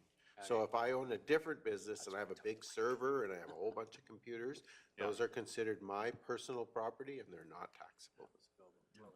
Yeah, that's correct. So I'll actually go with Bitcoining because there's differences in size and scale, but they're both treated the same. So an individual I could purchase a computer and server, and I could put it in the basement of my home, and I could mine Bitcoin with it. That is considered personal property. That's about as small in size and scale as it gets. And then, of course, the facility north of town is quite significant. But the legislation doesn't differentiate between size and scale. Once you hit a certain demarcation point, it becomes accessible. So servers, there's facilities in urban centers that house servers that people tie into, cloud servers, etc. Those servers are not assessed. Similarly, I believe ATMs in banks, they're not picked up and assessed either. So. They're picked up. Yeah. Sometimes. Yeah, that's true. Any other comments about computer systems and personal property? Think of it as real estate is what's the assessable part. And a computer is a chattel. So the bank example is a perfect case. We still would assess the real estate, the land and buildings. And whatever they do inside of that building to run their business is secondary. Tim Hortons, land and buildings. We don't assess all the equipment that they use to make the coffee and make the donuts. So going back to the Bitcoin operation, because it is not a permanent building, it's a portable building, the assessment will not be that great on it, or am I? The legislation does not dictate that it has to have permanency. So if there is an improvement put on a parcel of land, so such as a mobile home, we still assess a mobile home. So in the instance of the Bitcoin facility, although there could be an argument that some of those buildings are relocatable, for assessment purposes, they're still assessed to that parcel. And As a CCAN. What's that? As a CCAN. As a CCAN that is of a specific size and specification that differs from a typical CCAN. So those CCANs might have more of a value than, say, a CCAN that you find at an oil and gas location that they're using for storage. Okay, thank you. As opposed to if they put a foundation, had an office building with windows and doors and all that kind of stuff, in that case, it would be higher because they would put more into it. I think that's what you were getting at, yeah. Yeah, well, I mean, a CCAN used to be able to buy them for $3 grand, 8x40s. Is it assessed at $8 grand or is it assessed at $108 grand? Yeah, the act specifically talks about doesn't have to be permanently affixed to land to be assessed. And with that, just speak to DI property. Every separator, tank, compressor out in the field essentially would not be taxable. So the legislation is whether it does not have to be permanently affixed to land to be assessed. Okay. Any other questions from council? Councillor Penner. Thanks for clarifying about the Hamlets. I was going to have a chat with my fellow Hamlet that have people that have Hamlets in their divisions, because I know in Swalwell's in mine, there's been a bit of an increase and there's going to be more in the next. So thanks for clarifying that. I had questions from ratepayers concerning businesses based out of farm buildings and whether they're being assessed correctly, and how are you assessing those farm buildings that have businesses in them? Yep, that's a good question. So where we are aware of a business that operates from a farm building, that portion of the building that's used for the business would be taxed at the non-residential rate. And we would also apply a portion of the land as non-residential.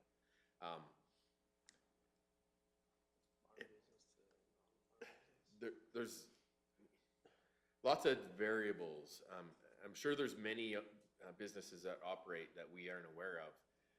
They could be as small as a guy's got a desk with a computer and he sells a bunch of stuff online. doesn't have any staff, no members of the public come to his property, there's no signage. Well, we all do that to a degree. We don't even look at that. But when we come to a property and there's a sign that says Dave's Welding, and you pull into the yard and he's got a shop with his baler and tractor in it that he used for his cattle section right beside where he's got his welding set up, well, that building would be split, you know, part farm, part non-res. So in a perfect world, we know about them all, and as we, you know, as we come across them, we do inventory that. Correct. Fair enough if there's a sign. A lot of them don't have signs, and especially, and my questions are the colonies. Yeah, good. We had a chat about this earlier this morning. In fact, the new colony, with all this new infrastructure that they built, as of right now, we understand that it's just fresh. So we're certainly monitoring it, and if they operate any kind of business out of there, then yeah, there's commercial assessment to it. And in the existing colonies, the same applies. So we have a relationship with the colonies, and we contact them, and we say, here to do our thing. And you know, it gets to a point where we have to take them for their word and understand what our expertise is and apply the classes accordingly. So earlier I said I'm hearing from my ratepayers. I hear from my ratepayers, but I'm also hearing from businesses within the communities, like Tree Hills, about this problem, whether they're being assessed correctly. Okay, we can, I know we have, like, off the top of my head, I don't recall exactly the amount or the names of the businesses, but I know we do have some of them. We can certainly do a bit more of a dive into the colonies and make sure that we're up to speed on what kind of operate. Well, and this is not just a Kneehill problem. We've talked about this when we go to RMA with other counties. It's a big problem everywhere. And good on them for diversifying, but if you're diversifying, you should be taxed accordingly or assessed accordingly. Yeah, so an example where it gets to be a bit gray might be a slaughterhouse. Well, they slaughter all kinds of beef and consume it themselves. And that's no different than his neighbor that does the same thing for his family. But when that's then rolled up into a business plan and marketed, that's when we need to recognize the non-res portion of it. There's truss making, leather working, cabinetry, you name it. And they're very good at all of it. And you're right, good on them for diversifying. And it's not always the easiest thing to inventory for sure, but it is something that we keep an eye on. Councillor Cunningham. Yeah, not really a question, just to follow up on Councillor Penner's. I'm 100% in agreement with that. I think we're all for diversifying, but we all have to pay, you know, our taxes and fair assessed value.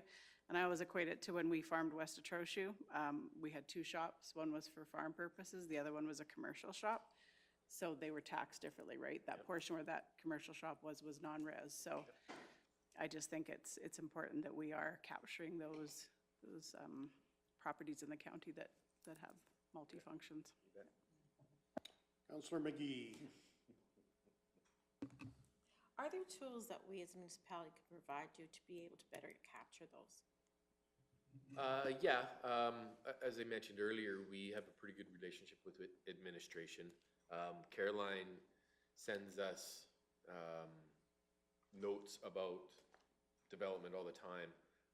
Our monthly updates with admin on development permits includes a list of home-based businesses. So those properties we will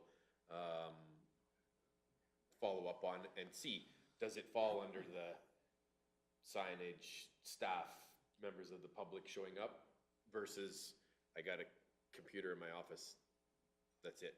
You know, so there's different magnitudes of all of those home-based businesses, but we do follow up on all of them.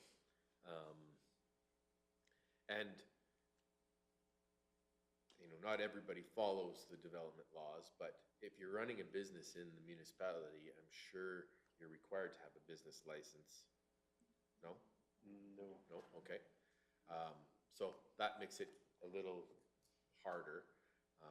We do work in municipalities where you are required to have a business license to operate any kind of business. And so that's a lot easier to follow up, right?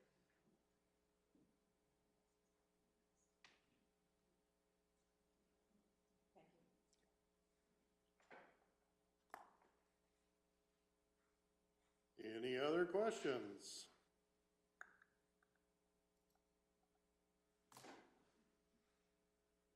Awesome. That's, I think, the most questions we've had. That's great. Yeah. And all good questions. And all good answers. All good. No, I appreciate you gentlemen coming in and giving us the heads up on what's coming. Yeah. We'll see where we go. It's getting a little more difficult to make ends meet, and I mean, it's just not for municipalities, it's for everyone, so. But it does give us a little insight into what's happening out there in the assessment world, and looking forward to the tax holiday being eliminated. Yeah, let's just cross our fingers and hope that when that's over, they don't decide to roll something. Well, it's funny that you would plan for the worst, but yet not anticipate things are gonna get better. But I guess that's where everybody goes, so. Good. Okay, well, thank you again, gentlemen. Thank you. Thank you very much. And thanks for coming down.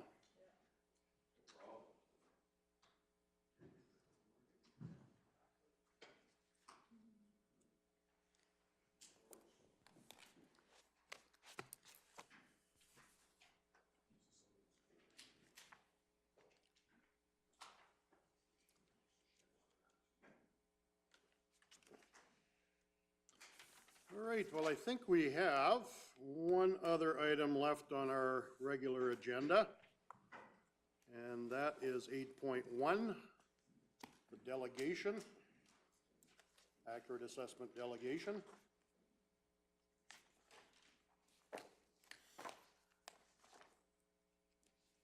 Mr. Hogan, you wanna start on this one, or? Through you, Mr. Chair, this one is is fairly straightforward. It's just in terms of if there's any follow-up or anything that council wants to do as a result of that presentation. And if not, then just to receive it for information. I think our questions were answered quite well, as much as they could be answered. So, Councillor Cunningham. I'll move that council receive for information the accurate assessment presentation. Alrighty, we have a motion to receive for information the delegation that just left, the presentation. All those in favor? And carried unanimously. And that brings us to the end of our agenda for April the 11th. So at 11:50, I will adjourn the meeting.